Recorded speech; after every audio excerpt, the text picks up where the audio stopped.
પાઠ 11 એક જાદુઈ પત્રની વાર્તા.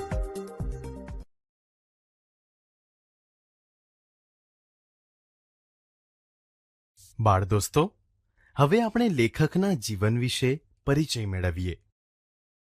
એક જાદુઈ પત્રની વાર્તા એ એક હાસ્ય કથા છે, જેના લેખક છે શ્રી ડોક્ટર રતિલાલ બોરીસાગર. તેમનો જન્મ 31મી ઓગસ્ટ 1938ના રોજ થયો હતો. તેઓ અમરેલી જિલ્લાના સાવરકુંડલાના વતની છે અને હાલ તેઓ અમદાવાદમાં રહે છે. લેખક શ્રી રતિલાલ બોરીસાગર ગુજરાત રાજ્ય શાળા પાઠ્યપુસ્તક મંડળ, ગાંધીનગરમાં નાયબ નિયામક રહી ચૂક્યા છે. તેમણે હાસ્ય સાહિત્ય ક્ષેત્રે પોતાની આગવી શૈલી દ્વારા સાહિત્ય રસિકોના દિલ જીતી લીધા છે. તેમના હાસ્ય લેખોમાં જીવનની સામાન્ય અસામાન્ય સ્થિતિમાંથી વિશિષ્ટ નિરીક્ષણ તથા મર્મગ્રાહી દ્રષ્ટિથી હાસ્ય નિષ્પન્ન થાય છે. માણસની ચિત્ર વિચિત્ર ખાસિયતોનું વેધક ચિત્ર તેમના સર્જનમાં ઉપસે છે. મરક મરક અને આનંદલોક એ તેમના જાણીતા હાસ્ય ગ્રંથો છે, જેના કારણે તેમના આ ગ્રંથોને વિવિધ પારિતોષિકો પ્રાપ્ત થયા છે. બાળ દોસ્તો, એક જાદુઈ પત્રની વાર્તા એ એક જાણીતી હાસ્ય કથા છે, જેમાં લેખકે પ્રસંગોની આગવી રજૂઆત, સંવાદોની વેધકતા તથા નર્મયુક્ત ગદ્ય શૈલી દ્વારા એક કાલ્પનિક ઘટનાનો આશરો લઈને હાસ્ય રસ નિષ્પન્ન કર્યો છે. બાળ દોસ્તો, હવે આપણે પાઠને સમજીએ. નિરંજન એક રવિવારે મારા ઘરે આવ્યો ને મને કહેવા લાગ્યો, ચાલ આજે આપણે પેલા શોમાં ફિલ્મ જોવા જઈએ. ટિકિટ લાવ્યો છે? ના, ટિકિટ તો નથી, પણ ટિકિટ ન હોય તો આજે રવિવારે ફિલ્મ જોવાની વાત પણ કેવી રીતે થઈ શકે? તું ચાલતો ખરો. કંઈ મેળ પડી જાય તો ઠીક છે, નહીતર પાછા. થિયેટર કંઈ બહુ દૂર ન હતું ને ઘેર ખાસ કંઈ કામ ન હતું, એટલે હું એની સાથે નીકળ્યો. પણ થિયેટર પર હાઉસફુલનું પાટિયું ઝૂલતું હતું. કેમ, હું ખોટું કહેતો હતો? આજે યાર પત્તો જ ન ખાય. નિરંજન ઘડીભર તો ઝંખવાણો પડી ગયો, પણ એકાએક તેનો ચહેરો ચમકી ઉઠ્યો. તેણે ખિસ્સામાંથી એક કાગળ કાઢીને મારા હાથમાં મૂક્યો. છાપેલા લેટરપેડ પર કશુંક લખ્યું હતું. મેં ઘણીવાર ખરાબ અક્ષરોમાં લખાયેલું લખાણ વાંચ્યું છે, એટલે કે વાંચવાનો પ્રયત્ન કર્યો છે. મારા પોતાના અક્ષર પણ કંઈ બહુ સારા નથી, પણ આ પત્રના અક્ષરો જેવા ખરાબ અક્ષરો મેં આજ સુધી ક્યારેય જોયા ન હતા. જેમ સુલેખનની હરીફાઈઓ થાય છે, તેમ જો કુલેખનની હરીફાઈઓ યોજાય તો આ અક્ષરોનો લખનારો જ્યાં સુધી એમાં ભાગ લે ત્યાં સુધી બીજા કોઈને ઇનામ જ ન મળે. ખરાબ અક્ષરોમાં લખાયેલા પત્રોમાં લખાણ કદાચ પૂરેપૂરું ન ઉકલે તેમ બને. અરે, જરા પણ ન ઉકલે એમ પણ બને, પરંતુ પત્ર કઈ ભાષામાં લખાયેલો છે એ તો ઉકેલવાનું બહુ મુશ્કેલ હોતું નથી. પણ આ પત્ર તો કઈ ભાષામાં લખાયો છે તેની મને સમજ પડે તેમ નહોતું. આમાં શું લખ્યું છે? એની તો મને પણ સમજ પડતી નથી, પણ આ મારા એક દૂરના કાકાનો લખેલો પત્ર છે. મારા કાકા પોતે પણ એમણે એકવાર લખેલું લખાણ ફરી વાંચે છે ત્યારે પૂરેપૂરું ઉકેલી શકતા નથી. એમણે આ પત્ર આપીને મને મારા કાકી પાસે મોકલ્યો હતો.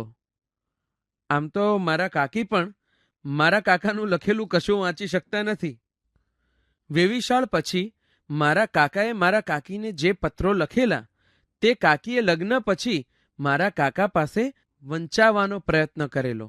મારા કાકાએ પત્રો પૂરેપૂરા ઉકેલી શક્યા તો નહોતા, પણ યાદશક્તિને આધારે ને વધુ તો કલ્પનાને આધારે મારા કાકાએ પત્રોમાંથી કેટલુંક ઉકેલી આપ્યું હતું.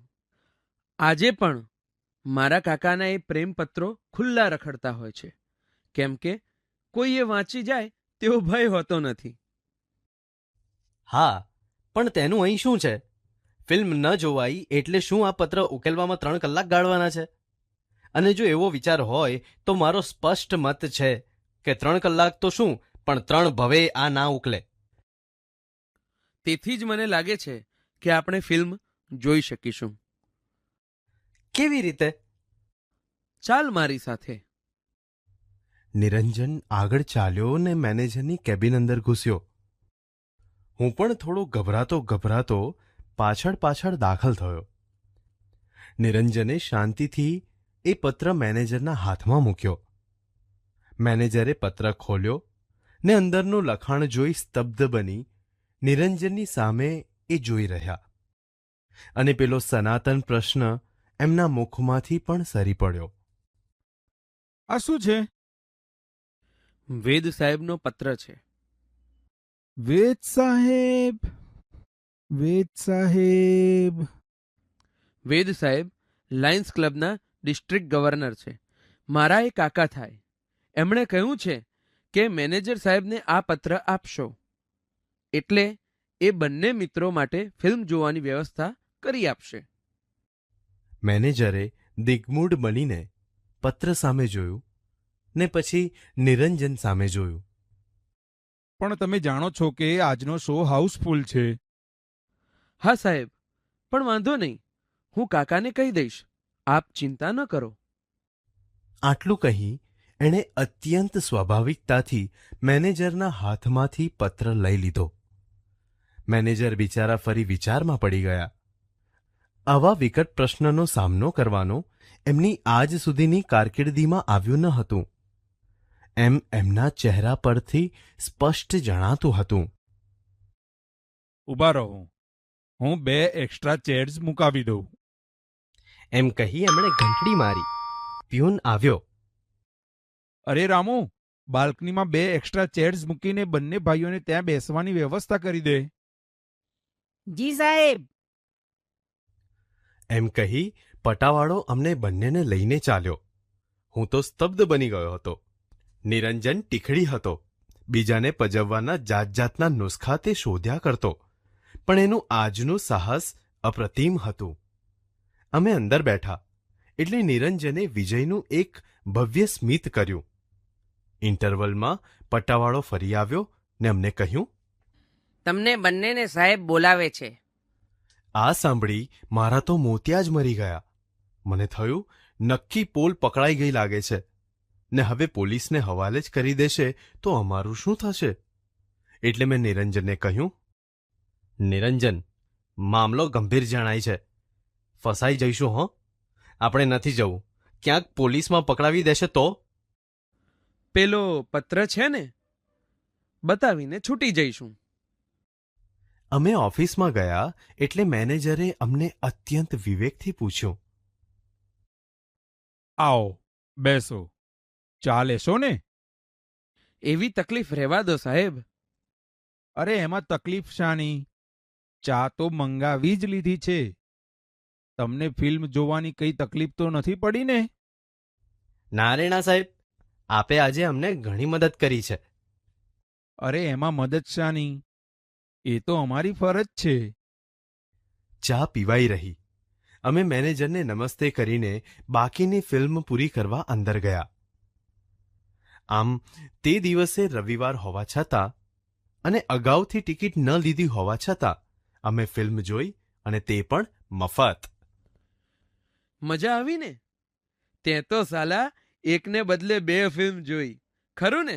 હવે ક્યારેય આવું કામ હોય તો કહેજે. આ જાદુઈ પત્રથી થઈ જશે. એક સુવિખ્યાત કંપનીમાં કેટલાક ક્લાર્ક લેવાના હતા. મેં અરજી કરી હતી. 15 દિવસ પછી મારો ઇન્ટરવ્યૂ હતો અને આ જાદુઈ પત્ર લઈને કંપનીના મેનેજરને મળવાનો તુક્કો સૂજ્યો. જ્યાં દેવદૂતો પગ મૂકતા ડરે છે, ત્યાં મૂર્ખાઓ દોડી જાય છે. એ ઉક્તિ મેં ઘણીવાર સાચી ઠેરવી છે. મેં નિરંજનને વાત કરીને પેલો પત્ર આપવા કહ્યું. પત્ર આપવામાં તો કશો વાંધો નથી, પણ તને એનો ઉપયોગ કરતા નહીં આવડે તો નોકરી તો બાજુ પર રહેશે ને ક્યાંક ભરાઈ પડીશ. તારી સાથે રહીને મેં એ આવડત કેળવી લીધી છે. ગુરુએ શિષ્ય પર ભરોસો રાખવો જોઈએ. નિરંજને મને પત્ર આપ્યો. પત્ર લઈને હું કંપનીની હેડ ઓફિસે પહોંચી ગયો. મેનેજરના પીએને મેં ચિઠ્ઠી મોકલી કહેવડાવ્યું કે લાયન્સ ક્લબના ડિસ્ટ્રિક્ટ ગવર્નરનો પત્ર લઈ હું મેનેજર સાહેબને મળવા માંગુ છું. થોડી વારમાં તેડું આવ્યું. મેનેજરના પીએની ઓફિસમાં મને લઈ જવામાં આવ્યો. મારી ગભરામણ વધતી જતી હતી. મારાથી કંઈ ગલ્લાતલ્લા થઈ જાય તે પહેલાં મેં મારું અમોઘ શસ્ત્ર વાપરી નાખ્યું. એકદમ પેલો પત્ર મેં પીએના હાથમાં મૂકી દીધો. પત્ર જોઈને એ ચમક્યા. આ તો વેદ સાહેબનો પત્ર છે. હા, તમે એમને ક્યાંથી ઓળખો? મારા કાકા મીન્સ કે મારા મિત્રના કાકા છે. પેલો સનાતન પ્રશ્ન તેના મુખમાંથી સરી પડ્યો. પત્રમાં શું લખ્યું છે? મેં પત્ર ખોલ્યો નથી. ખોલ્યો હોય તોય. પીએ મારી સામે જરા હસ્યા ને ઊભા થઈને અંદરની કેબિનમાં ગયા. હું ખરેખર ગભરાઈ ગયો. કુરુક્ષેત્રના મેદાનમાં મૂંઝાઈ ગયેલા અર્જુન જેવી મારી સ્થિતિ હતી. પણ મારો કૃષ્ણ નિરંજન ત્યાં હાજર નહોતો. થોડી વારે પીએ બહાર આવ્યા. અંદર જાઓ, સાહેબ બોલાવે છે. હવે હું ધ્રુજવા લાગ્યો. ઘડીભર તો મને થયું કે અહીંથી નાસી છૂટું, પણ એમ કરવામાં હિંમત ચાલી નહીં. ફાંસીની ખોલી તરફ જતો હોઉં તેમ ઘસડાતે પગે હું અંદર ગયો. અંદર સાહેબ બેઠા હતા. હું અંદર ગયો ત્યારે પત્ર ઉકેલવામાં મશગુલ હતા. આવો, બેસો. હું બેઠો એટલે એમણે પૂછ્યું, તમે વેદ સાહેબને કેવી રીતે ઓળખો? મારા મિત્ર નિરંજન વેદના એ કાકા થાય. મને લાગ્યું કે પત્રની અસર થઈ રહી છે. એમ, નિરંજન તમારો મિત્ર છે? સારું, આ પત્ર તો મારો જ છે, મારા જ અક્ષર છે. પણ શું લખ્યું છે તેનો અત્યારે ખ્યાલ નથી આવતો. તમે કહો છો કે આ પત્ર મારા પર લખાયેલો છે, પણ એનો મેળ બેસતો નથી. મેં મારી જ ઉપર કદી પત્ર લખ્યો હોય એવું મને યાદ આવતું નથી. આ સાંભળીને મને તો ધરતી ફરતી લાગી. સાહેબના ટેબલ પર પડેલા પાટિયા પર મારી નજર પડી. લખ્યું હતું એમજી વેદ. મારું નસીબ મને ખુદ વેદ સાહેબ પાસે જ ખેંચી લાવ્યું હતું. મેં નિરંજનને વાત કરી હોત તોય આ ગોટાળો ન થાત. જોકે વેદ સાહેબ તો હજુ પત્ર ઉકેલવામાં જ પ્રવૃત્ત હતા. થોડીવાર પત્ર સામે જુએ, વળી મારી સામે જુએ, પછી જાણે સ્વગત બોલતા હોય એમ ફરી બોલ્યા, મેં નિરંજનને એના કોઈ ભાઈબંધ માટે આવો પત્ર લખી આપ્યો હોય એવું યાદ નથી આવતું.